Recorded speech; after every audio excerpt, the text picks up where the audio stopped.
안녕하십니까. 방역전문기업 CNT 대표이사 김성수입니다. 오늘은 지난 시간에 이어서 또 우리 양영철 교수님 바쁘신 분을 다시 한번 모셨습니다.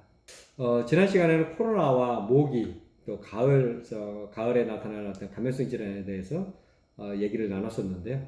오늘은 우리 주변에서 좀 흔하게 볼 수 있는 그런 어떤 곤충 또 해충에 대해서 한번 알아보는 시간을 갖도록 하겠습니다. 자, 이제 옆에 양영철 교수님 나오셨는데, 인사 네, 말씀하시죠. 안녕하십니까. 또 뵙게 돼서 반갑습니다. 네. 저희 우리 이 사무실에 좀 누추하지만 오셨는데 어떻습니까? 네, 분위기 좋습니다. 분위기 좋습니까? 네. 저희들 열심히 노력하고 있습니다. 자, 가장 흔히 볼 수 있는 그 해충이라면 뭐가 있을까요? 가정 내에서 쉽게 볼 수 있는 해충이라면 이제 위생해충으로는 뭐 모기나 또는 이제 바퀴 막 이런 것들이 있고요. 그다음에 이제 흔하지는 않지만 가끔 요즘 많이 나타나는 이제 빈대라는 또 해충이 있습니다. 뭐 빈대는 역시 또 흡혈을 하기 때문에 굉장히 막대한 피해, 정신적 피해를 유발하는 그런 해충이죠.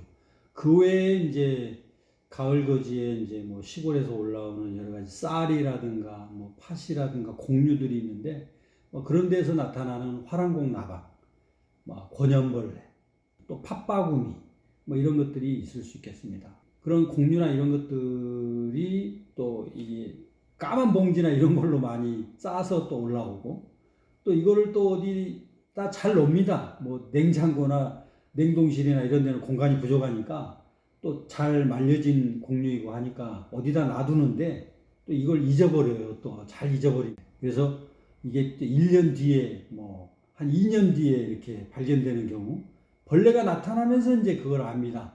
아, 여기 이거 갖다 놓은 지가 꽤 됐는데 이러면서 열어보면 벌레들이 나오죠. 그래서 그런 벌레들이 가정에서 많이 볼 수 있는 그런 벌레라고 할 수 있겠습니다. 교수님 말씀 들으면은 이제 우리 주변에 곤충하고 같이 사는 거는 일상화된 것 같아요. 네. 그래서 그 중에서도 이제 우리 감염성 질환 특히 이제 우리 사람들이 되게 이렇게 혐오스럽게 생각하는 것 중에 가장 큰 게 이제 바퀴벌레인데 바퀴벌레의 어떤 종류와 얘들이 일으키는 어떤 감염성 질환은 뭘까요? 바퀴 종류는 우리나라에서 한 7종류 정도가 있습니다. 이제 4종은 이제 실내에도 살 수 있는 건물이나 실내에도 살 수 있는 그런 바퀴종이지만 나머지는 이제 주로 야외에서 사는 그런 종입니다. 실내에서 살 수 있는 바퀴종은 먼저 이제 가장 작은 독일 바퀴라고 하는데 실제 이름은 바퀴입니다. 그냥 바퀴라고 부르죠. 그러나 영어 일반명으로 저만 코크라치에서 이제 독일 바퀴라고 일반적으로 이제 많이 부르죠. 얘가 이제 한 10에서 15mm 정도 되는 아주 가장 작은 바퀴인데 밝은 황갈색으로 생겼습니다.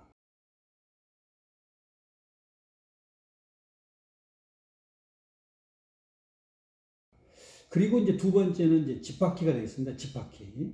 근데 보통 사람들이 얘기할 때는 일본 바퀴 이렇게 얘기를 합니다. 왜냐하면 학명이 페리플라네타 자포니카라고 하니까 보통 일본 바퀴라고 이렇게 얘기를 하는데 정확히는 이제 집바퀴입니다. 그래서 좀 굉장히 흑갈색입니다. 굉장히 진한 갈색을 띠고 있고요. 크기는 한 20mm, 한 2cm에서 2.5cm 정도 됩니다. 그런 것들이 이제 보통 도시에서는 정화조 주변이나 하수구 맨홀 같은 이렇게 하수구 주변에서 많이 살면서 이제 음식물 쓰레기통이 있는 곳으로 자주 이동을 하니까 이렇게 쉽게 밤에 이렇게 여름철 밤에 많이 볼 수 있는 그런 바퀴종이 되겠고요. 실내에서도 가끔 보입니다. 그러니까 오래된 단독주택이 밀집된 지역에서는 굉장히 많이 서식을 하고 있다고 볼 수 있겠습니다.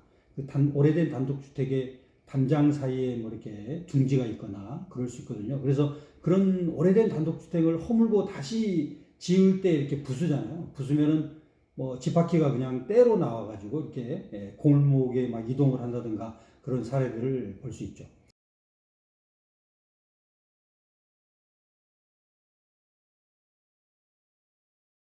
그 다음에는 이제 먹바퀴라고 하는 종류가 있는데요. 한 30에서 38mm 정도 됩니다. 암갈색, 광택성 암갈색을 띠는 그런 바퀴고요. 하여튼 목덜미 뒤쪽에 넓은 판이 있는데 그게 매끄럽습니다. 그래서 집바퀴하고 쉽게 구별을 할 수가 있습니다.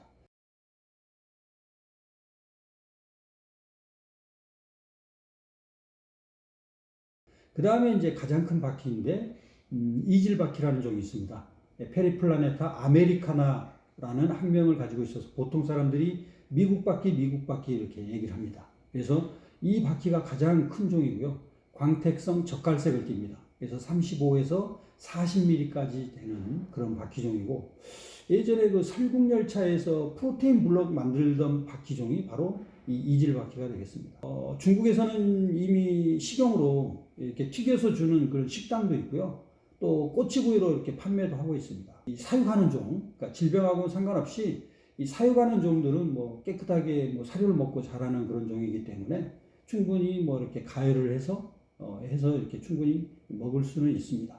그러나 풍미가 좀 다른 일반 식용곤충에 비해서는 풍미가 조금 다릅니다. 뭐 그런 부분에서 거부감을 갖고 있으면 상당히 먹기가 어렵죠. 저는 위생곤충을 연구하면서 먹어봤습니다. 먹어봤는데 맛이 썩 있는 것 같지는 않습니다. 이렇게 해서 이제 4종류의 바퀴가 있습니다.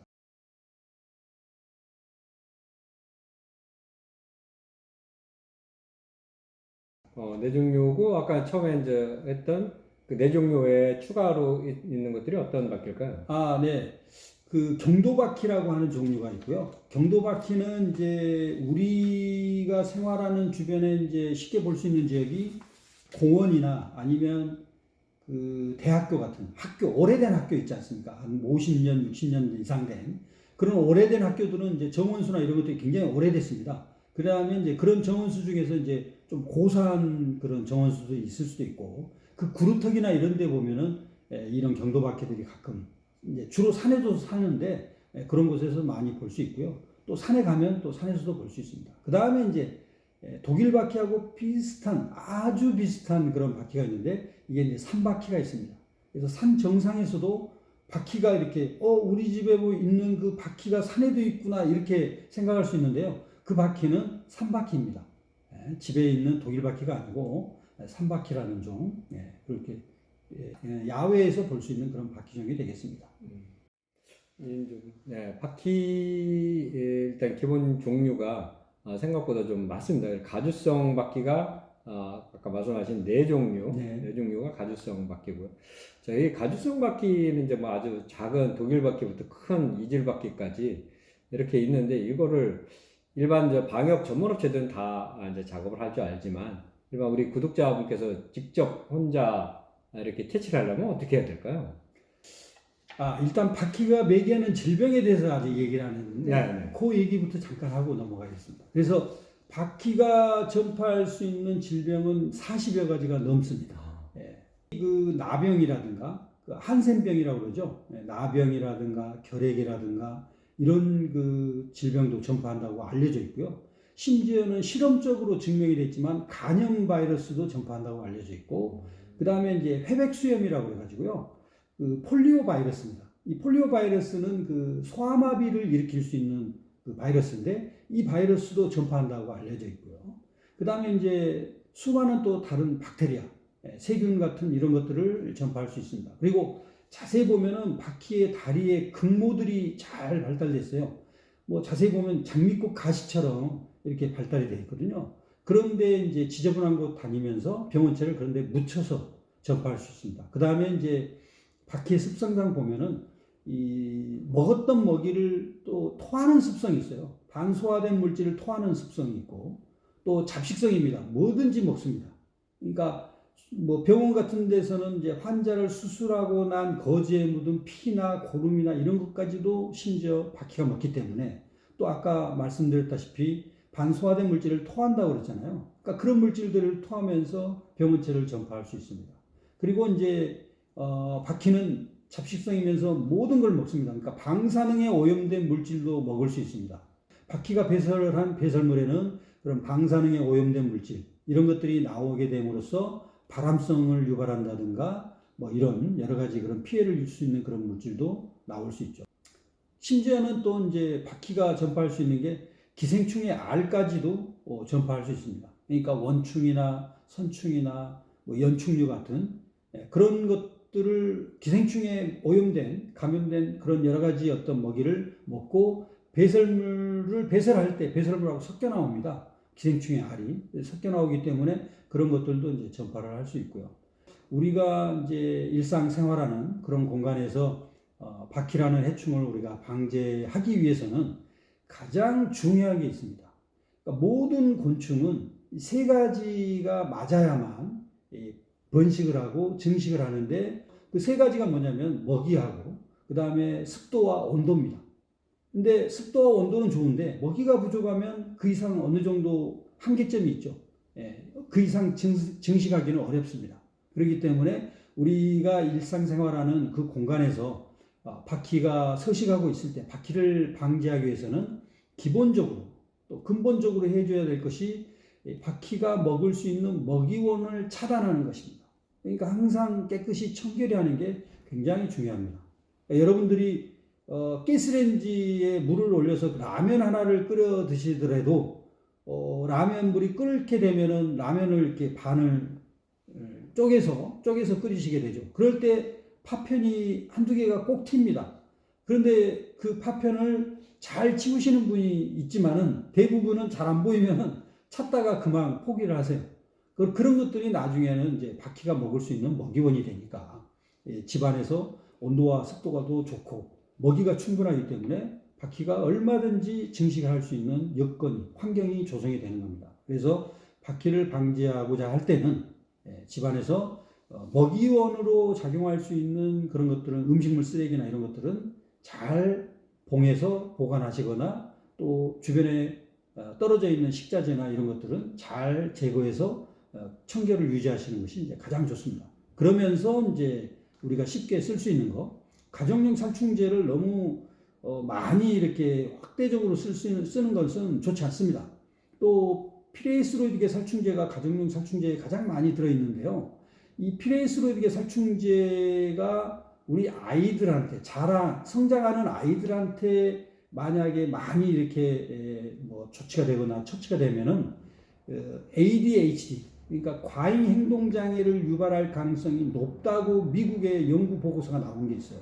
그렇기 때문에 가정용 살충제를 쓸 때는 우리 애완동물이나 반려동물 또는 아이들한테 영향이 갈 수 있는지 이런 부분들을 고려를 하셔서 잘 신중히 쓰셔야 되고 그런 그 살충제의 어떤 2차적인 피해나 이런 것들을 줄이시면서도 우리가 쉽게 안전하게 바퀴를 방지하는 방법으로는 동먹이법 바퀴가 좋아하는 먹이에 살충제가 미량 들어있는 동먹이법을 쓰시는 것이 가장 좋습니다. 그래서 이 동먹이를 바퀴가 잘 먹게 해주면 좋죠. 잘 먹게 해줘야 잘 죽을 테니까요. 그렇게 하기 위해서는 아까 얘기했던 대로 바퀴가 생활하는 공간, 주방이나 이런 데 떨어진 음식물 쓰레기, 식자재들 같은 그런 것들이 바퀴가 먹이원으로 얻을 수 있는 것들을 완벽하게 잘 제거해 주는 거, 제거해 주시면 여러분이 설치했던 그 동먹이들을 바퀴가 잘 먹을 거예요. 잘 먹고 잘 방제가 될 걸로 생각이 됩니다. 네. 기본적으로 아주 중요한 말씀을 해주신 것 같아요. 가장 돈도 안 들어가고 쉽게 할 수 있는 방법, 주변 청결, 이게 가장 중요하다고 이렇게 말씀을 하셨습니다. 여담인데요. 혹시 이 바퀴벌레가 이제 우리 가주성 바퀴벌레가 네 종류가 있는데 네 종류는 서로 어떻게 좀 싸우고 먹고 이렇게 하나요? 바퀴는 사회성 곤충이 아닙니다. 사회성 곤충은 이제 개미 종류들이 사회성 곤충이고요. 또 벌, 이런 종류들이 사회성 곤충이기 때문에 다른 종이 자기가 서식하는 공간에 침입한다고 해서 공격하거나 그걸 방어하거나 그런 행동은 보이지 않습니다. 만약에 사회성 곤충이라고 한다면 공격을 하겠죠. 그러나 바퀴는 또 군서 습성이 있고 모여 사는 습성이 있습니다. 또 그 지파 페로몬 때문에 그렇습니다. 서로 다른 종도 유인을 합니다. 그렇기 때문에 아무래도 이제 다른 종들 간에 서로 어떤 공격이나 뭐 이런 피해나 이런 것들은 없고 서로 다른 종이지만 함께 모여 살 수 있다. 이렇게 생각할 수 있습니다. 네. 그러면 기본적으로 이 미국 바퀴와 독일 바퀴가 한 공간에서 발견될 수도 있다는 얘기네요. 그렇습니다. 네. 기본적으로 바퀴는 이렇게 집합 곤충입니다. 그래서 같이 다 모여서 생활할 수 있다 이렇게 교수님 말씀하셨고요. 그러면 우리 이제 일반 우리 국민들이 가장 쉽게 할 수 있는 방법도 말씀을 해주셨고 또 퇴치하는 방법 이런 부분도 말씀을 해주셨는데 그러면 이런 일반 국민들 말고 전문가한테 꼭 한번 해주고 싶은 얘기가 있나요? 일단은 이제 바퀴를 우리가 계획적이고 체계적으로 방제 효과를 완성을 해야 되잖아요. 왜냐하면 이제 고객이 요청을 했고 고객의 만족도를 높이기 위해서는 그래서 가장 중요한 것은 이제 바퀴를 방제해야 되는 그런 시설에서의 어떤 환경적 특성을 먼저 파악을 잘해야 됩니다. 예, 첫 번째로. 왜냐하면 그 식당의 어떤 그 식당 주인이 뭐 특별한 어떤 습성이 있다든가 예를 들어서 이제 뭐 식자재나 아니면 홀에 음식물 남은 거라든가 이런 것들이 야간 이제 퇴근할 즈음 시간에 밤 10시라든가 늦어지면은 뭐 피곤하죠. 피곤하기 때문에 그런 부분에 대해서 이제 주방이나 이런 데다가 방치해 놓고 퇴근하는 경우가 많아요. 그래서 그랬을 때는 그런 습관을 버려야 되거든요. 그래서 그런 습관을 갖지 않도록 해서 그런 것들을 미리 좀 체계적으로 개선을 한 다음에 방제 방법이 적용이 돼야지 그거는 개선하지 않고 무조건 약을 이용해서 방제만 한다? 그랬을 때는 100% 방제 효과를 달성하기는 상당히 어렵습니다. 그렇기 때문에 일단은 이 방제를 하려고 하는 그 시설에서의 어떤 환경적 특성을 먼저 잘 분석을 해야 되고요. 그 다음에 어디에서 바퀴들이 많이 서식하는지를 또 찾아야 됩니다. 그러려면은 야간에 이제 방문을 해서 후레쉬를 손전등을 가지고 여기저기를 살펴보면서 충분히 바퀴들이 왕래하는 그런 공간이나 아니면 서식하고 있는 것들을 찾아가지고 그런 것들을 좀 알아보는 것, 미연에 체크하는 것. 아니면 그게 어렵다고 한다면 이제 트랩을 곳곳에 설치를 해가지고요. 그래서 트랩에 잡힌 개체수라든가 바퀴종을 보고 우리가 방제 계획을 또 수립할 수 있습니다. 그러니까 사전에 조사해야 될 그런 정보들이 꽤 있다. 그러니까 그런 부분들을 우리 방역회사들이 잘 이렇게 정보를 알아보지 못하고 무조건 이제 방제에만 신경을 쓰다 보면 방제 성공을 이루기 어렵습니다. 그래서 방제 성공과 실패를 가늠할 수 있는 중요한 정보이기 때문에 꼭 그 부분을 잘 챙기라고 말씀드리고 싶습니다. 네, 아주 귀한 말씀을 해주신 것 같아요. 가장 기본적인 거고요. 이 부분을 한번 보면은 일반 소비자와 또 우리 전문가가 같이 힘을 합해야만 완전한 퇴치를 이룰 수 있다. 이렇게 말씀을 해주신 것 같습니다. 오늘은 간단하게 바퀴벌레에 대해서 말씀을 한번 해보려고 그랬는데 이 하시고 싶은 말씀이 너무 많으세요. 우리 교수님께서. 알면 알수록 전달하고 싶은 그런 내용이 많은 것 같습니다. 저희들한테도 많은 도움이 됐고요. 우리 구독자분들한테도 많은 도움이 됐으면 하는 바람입니다. 자, 이상으로 우리 바퀴벌레에 대해서 양현철 교수님과 함께 하였습니다. 감사합니다.